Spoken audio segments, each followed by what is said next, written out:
أهلا وسهلا بيكم أجمل ركاب في الدنيا، ركاب أتوبيس 6. أهلا وسهلا في رحلة جديدة من رحلاتنا. احنا دلوقتي في محطة حماتي من كل قلبي مع جيهان سالم. هنتكلم في محطتنا عن الحموات الحسنوات، الحاجات اللي زعلتنا منهم والحاجات اللي هلكتنا من الضحك، يعني من الآخر هنحكي مواقف. يلا بينا نطلع فاصل، واوعوا تروحوا بعيد، استنونا.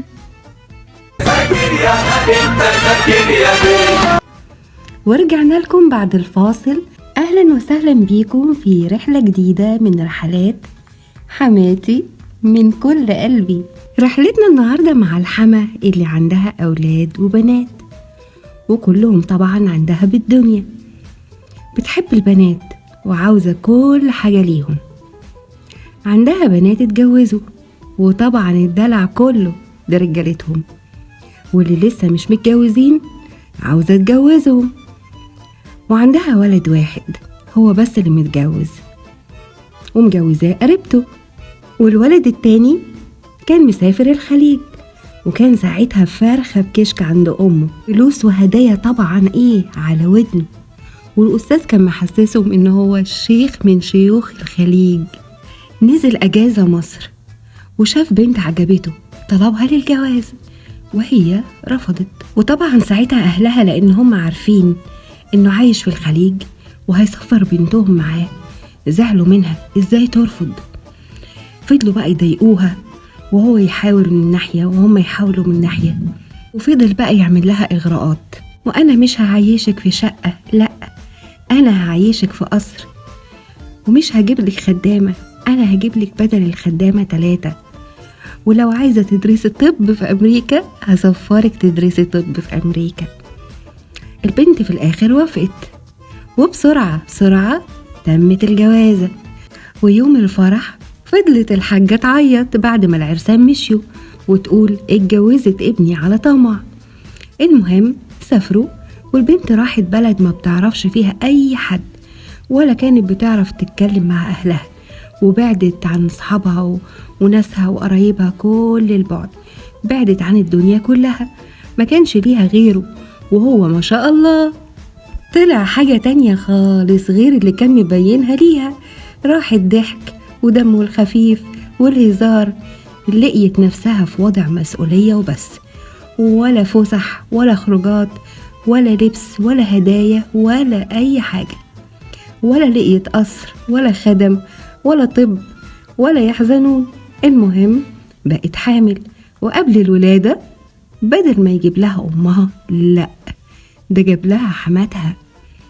وأول ما وصلت يقول لأمه والله من ساعة ما وصلت هنا يا ماما وأنا ولا اشتريت لها ولا شيء ولا حتى فستان. البنت اتضايقت وقالت له ليه بتقول كده؟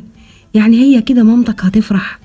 قال لها لأ، علشان ما تقولش ان انتي اتجوزتيني على طمع. المهم البنت ولدت وقامت بالسلامة، وطبعا الحاجة ما كانتش رايحة للبنت علشان تساعدها، كانت رايحة تغير جو وتتفسح. ومن بعد الولادة كل يوم قبل ما ابنها يرجع من الشغل تمسك البيبي وتحطه على رجلها، حتى لو كان البيبي نايم تشيله برضه وتحطه على رجلها علشان لما يرجع يلاقي أمه شايلاه. شغل حموات بقى. وفي يوم دخل عليهم والبنت قاعدة بتجهز لهم أكل، وأمه كالعادة شايلة البيبي، لقيته مسك علبة وفتحها وقال للبنت ايه رأيك؟ العلبة كان فيها حلق كبير، مع ان ده مش ذوقها، لكن قالت له الله حلوة قوي. راح ادى لأمه العلبة وقال لها مبروك عليك يا ماما. البنت طبعا اتضايقت، بس ما بينتش خالص ليهم ان هي متضايقة. راح مطلع علبة تانية وراها وقال للبنت طيب ودي ايه رأيك فيها بقى؟ البنت قالت اكيد الهدية دي ليا، لقيت فيها سلسلة كبيرة. قالت له الله انت جميلة قوي. ونفس الشيء قال لأمه مبروك عليك يا ماما. وطبعا الأم طايرة من الفرح والبنت هتنفجر من الغيظ. راح الأستاذ طلع علبة تالتة وقال للبنت طيب ايه رأيك؟ كانت فيها غوايش كتير. البنت قالت لنفسها أكيد دول بقى ليا. اتنططت من الفرحة، الغوايش عجبوها وقالت له حلوين قوي يجننوا. تالت مرة يقول لماما مبروك عليك يا ماما. والأم إيه، الدنيا مش سايعاها والبنت مقهورة. والتالت مرة تقول لماما مبروك يا ماما وهي جواها هتتجنن. نفسي أعرف ليه القهرة دي؟ ليه الناس مش بتحس ببعضها كده؟ وإيه بجاحته دي؟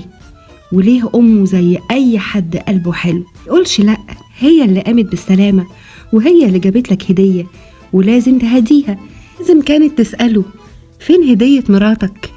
ولو قال لها بعدين أنا بجيب لها كل حاجة، هي تقول لأ، لازم تاخد حاجة من الحاجات دول علشان تبقى مبسوطة زيي. خلاص بقى كده لمينا الهدايا وغيرنا جو واتدلعنا ما دلعناش. نرجع بقى علشان ايه؟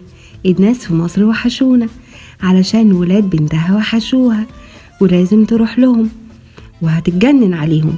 كمل هو بقى بقية الهدايا بتاعت الناس اللي في مصر، والحاجة رجعت بالسلامة. القصة كبيرة، بنكملها الحلقة الجاية مع بعض إن شاء الله، علشان احنا كده وصلنا محطتنا، محطة حماتي من كل قلبي. كنتم مع جيهان سالم.